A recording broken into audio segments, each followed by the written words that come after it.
Okay, so I just wanted to come on and just talk with you, and possibly share it with our viewers. So, a couple weeks ago, I did a 10-day fast, which you were aware of that I was doing. And my husband and I did the Daniel fast, which, if you haven't heard of that.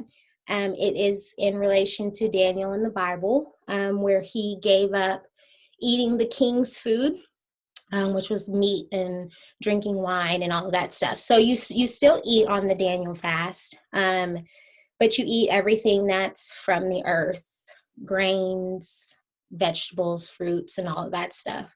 And it lasts for 10 days, because that's the duration that Daniel did it in the Bible. And Trey and I were doing it for a specific reason. We wanted to, of course, grow our relationship with God, and do it in simultaneously praying for children, which I have kind of tapped on before, was that, and I don't know if I have fully said it, but Trey and I have had issues conceiving. And we suffered a miscarriage 3 years ago. And so it was really in that phase of like trying to figure out everything that we could do to try to make it happen. And so this was another step in doing that.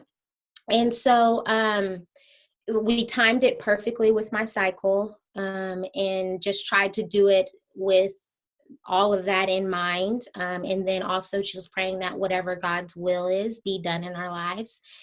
And so we made it through that 10 days, and we would have known if we were pregnant by the end of this year. And so, of course, that was our hope, that we would be. That would be an awesome way to cap off 2020. But I ended up getting my cycle. And I actually ended up getting it early, which never happens. And it was definitely difficult, and especially because I had taken 2 pregnancy tests while we were in Colorado, and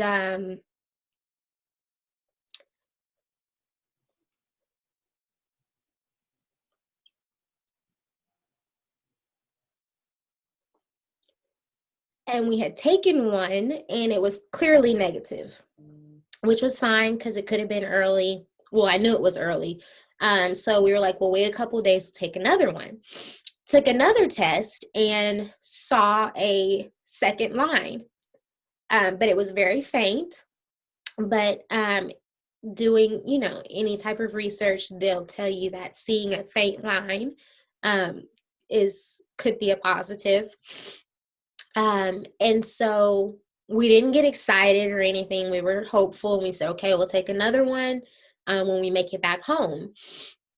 And so I was going to wake up the next day after we got home and take one, but my period had started in the middle of the night. And it was definitely difficult to deal with, simply because you pray, whatever your will is, God, whatever your will is, God. But I guess it's that human nature of saying that, okay, this is going to be it. This is God. This is going to be it. We've done this fast. I know this is going to be it. But whatever your will is, God. And I mean, obviously, it wasn't God's will for us at this time. And I don't know. I don't know why it was on my heart to share. But, well, I mean, I guess I could say that there aren't a lot of women who look like us who share this journey, that I've seen. I know just from me being in the trying to conceive community, I see a lot of white women talking about their stories and sharing their journey. And it has been on my heart to share for a while, just because I do know that I'm not the only person, because I know I know the statistics. And so on to another cycle of trying. I know for me, it becomes very difficult afterwards to try again, just simply because it's just like, why keep trying? Nothing is happening, you know? But, and I honestly don't know how I will feel after, at the end of this cycle, but I'm prayerful that I will be in the headspace to be able to try. Um, and it sucks because we're in that space of like, we're not just having sex to have fun after my period, obviously. So that makes it more challenging, but I don't know. I want anyone who sees this to know that you're not alone. That I pray for anybody who's in this space. And I know God has a plan and he sees something that I don't see. I wish I could see it. I think that would help me deal with it a little better. And I think that would be anybody. But yeah, I don't know. Whatever God's plan is, I know it's far greater than my plan. But, you know, it's difficult to say the least. So, yeah, I just wanted to share that and share it with you um, in a space that could be conducive to help other women.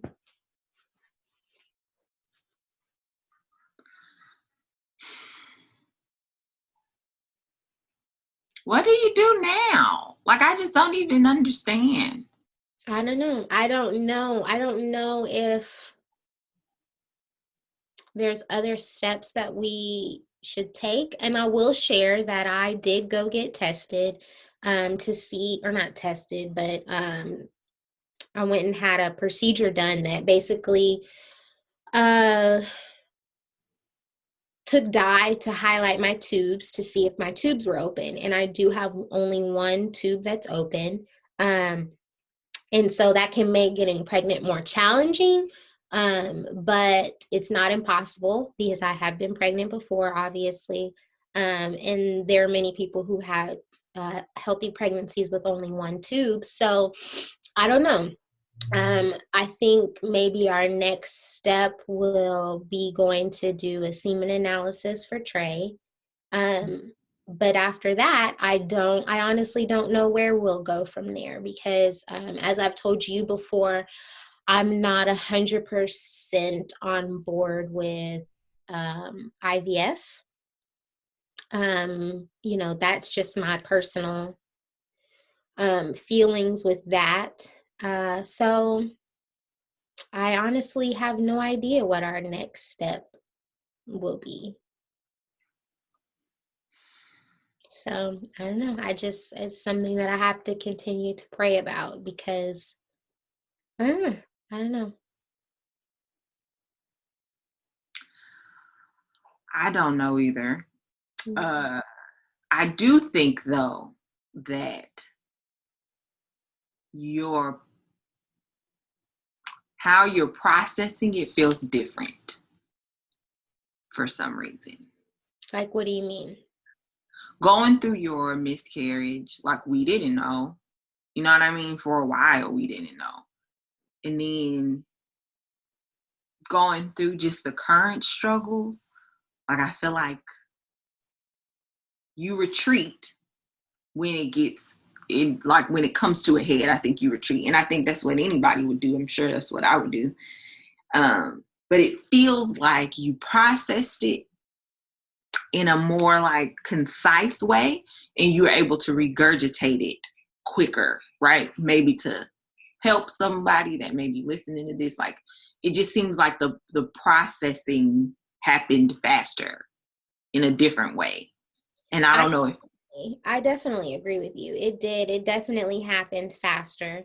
Um, and I debated on talking about it and sharing it with the world. But I think like a couple months ago, I had recorded like a video on my phone, just for me, but just because I want this to be documented in a way, um, because I think in life in general, I personally forget all that God does for me.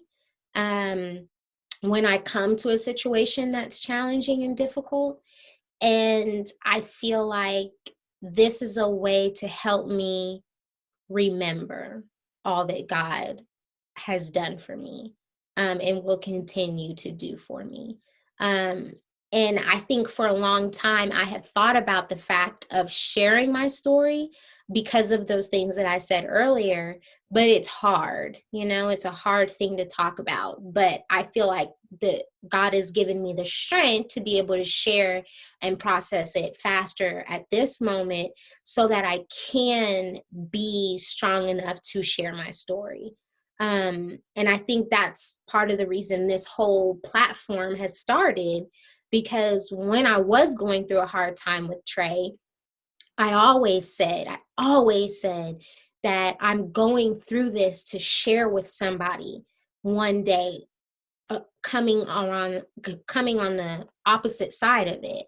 And so I feel the same way about this, that I want this documented and shared in a way because it's going to help me, it's going to help someone else. And you're right, I do retreat and then I become sad, and I'm not going to use the word depressed, but just sad. And I don't want to feel that way, because and what Trey prayed for when I started my period, was that we have a moment of sadness, but we don't have a moment of defeat, because the battle is already won.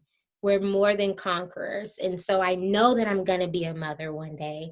It's just the sadness of it not being at this very moment when I thought it could have possibly been,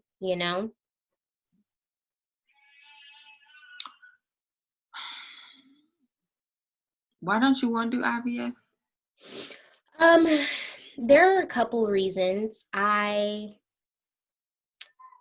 don't know if I'm ready to put my body through that, because it's a lot of stress on the body. If I have multiple eggs that become fertilized, and implant what we implant, and then have to make the decision to freeze or get rid of other embryos, I don't know, like my heart isn't in that space to be able to say, I've got 7, only implant 3, hold on to or destroy the rest of them. You know what I mean? Implant out semen. You can have a bunch, kid. That's true, but I don't know if I'm looking for children in that manner. Because if by chance I have 6 or 7 kids, I'd probably have to be put in a crazy house, because the number continues to go down as the years continue to to Oh, come on. You can have some sextuplets. yeah, I like how you said we and then you changed it to you, because your behind ain't gonna be nowhere but in Houston. They can come on out. They can't all come at one time, but we can have a Exactly. rotation. We can have a rotation. Or Yeah, you I can don't know. pick Just somebody else. I definitely can't do that. Definitely could not do that. And know that mm-mm, mm-mm. So Okay. that's what I'm saying. That's why my head, it may one day get there, it may not. But I just can't imagine having that and then having to make the choice to store them for years to come if we decide to have another child, or destroy them. I just, it doesn't sit on That, my heart right yet. that's a, yeah. What about adoption? You don't want to do that? I don't want to turn down the road of adoption until I know that there's no other option. Because ultimately we wanted to adopt. Our goal was to have 2 kids, so hopefully a boy and a girl, and adopt in the future.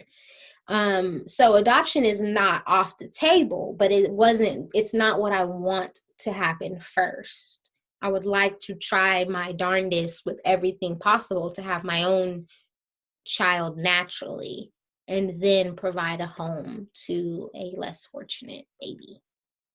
What about getting somebody to tote the baby? And not off the table, but I want to be able to at least have one child. If I could do that, if I knew that it was that hard to conceive the first one, I wouldn't be opposed to a surrogate for a second or third child. But I mean, just as a woman who's always wanted children, I want to be able to have my own child physically at least once to have that experience until I'm absolutely like certain that there's no other option. When So do you know that there's no other option? I feel like my heart will tell me that we've done everything that we can do. And I don't feel like we've done everything that we can do at this point to where I would say, like, okay, well, we need to find an alternative route. Now I just feel like we need to do something different, something more, something different. And I just have to figure out what that is.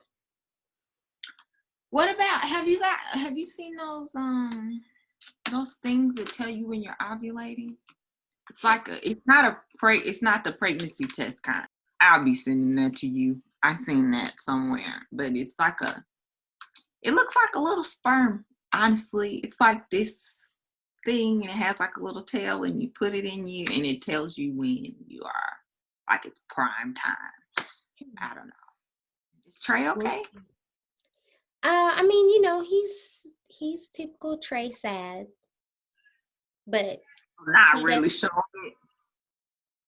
not really showing it. He was sad when I originally told him because I couldn't say it at first because he had woken up and I was just laying in the bed.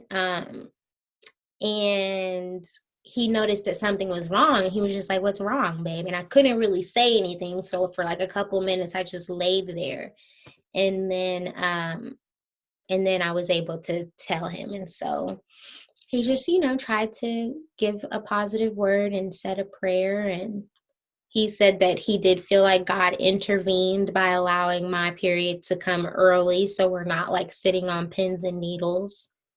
Because I wouldn't have taken another test until tomorrow, which was my expected date to start was I don't know why I'm saying that. Because so we wouldn't be sitting on pins and needles because my expected date to start was like 2 days from the day it actually started. So in my period never comes early. So it's either comes on the day or a day late. So, you know, I don't know. I don't know what God has in plan in store for us, but It's something. something. I It's wish I something. could I wish I could be like put my finger on a thing and say like, okay, this is the reason we're not having a baby yet. Like, oh, your career is doing all of this stuff, so now's not the ideal time. Anything like that. But I'm just sitting at the house twiddling my thumbs. It's I don't know. This is tough. I don't know. It I don't is. know. And it's nothing that I can say. And so I'm just praying for you guys, and I just, it's you're not gonna always have this feeling. Yeah. That's the only thing that I feel like I'm sure of. You're not gonna always have this feeling. And I'm praying that something changes soon. I do agree with that. And that's something that I remember from early on in my marriage, thinking that it was always going to be one way. Yeah. And it's not. It's not always going to be that way because we're happier than a bee's knees right now. Besides the, you know. current You situation. find a way to say something corny, don't you? That's That- good though. I'm glad that y'all in a good space like that. I mean, yeah, I mean, what else can you it's not a good situation, but even in a bad situation, it's still good. Like y'all are still good. And it's Absolutely. not And like we still have each other, and yeah. we have our girls who are our everything, our dogs, and we have each other. I mean, and that's what I told Trey, was that even if, God forbid, we didn't have children, that he's enough, you know?